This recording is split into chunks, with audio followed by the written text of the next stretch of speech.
Attacks on the media are having an effect. Threats against reporters are on the rise. But instead of me just telling you that, I want you to hear it for yourself. On Friday, a caller to C-SPAN said he's going to shoot me and Don Lemon if he sees us. Now, let me just preface this by saying I'm not asking for sympathy. I don't think I'm in extreme danger.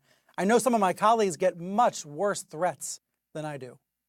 CNN has a great security team, and we know how to handle this stuff. And this problem is not confined to CNN. People at Fox News and other outlets have to deal with this garbage too. But these kinds of threats are coming in more often. So take a listen. Here's the phone call. Don, State College, Pennsylvania, supports the criticism of the media. Don, you are on the air. Good morning. Morning. It all started when Trump got elected.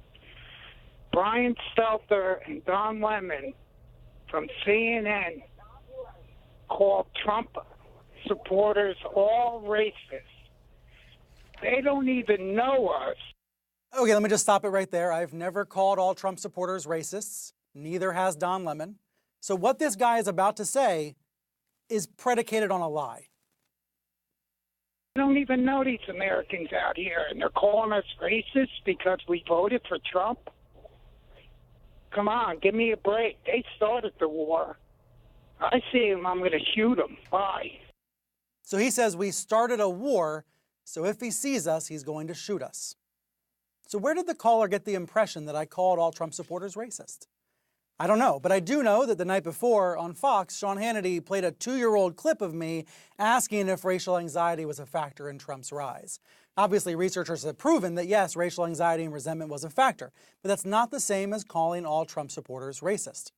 And I don't know if the C-SPAN caller watched Hannity. I'm not blaming Hannity.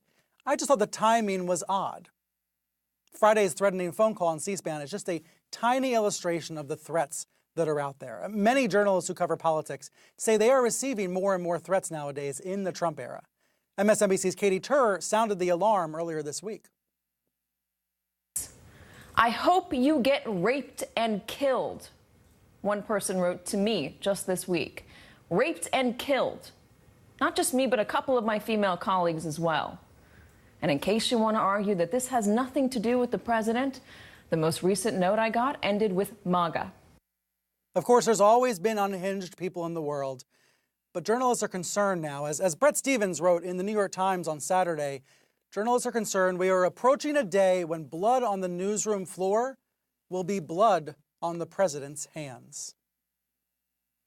I hope he is wrong.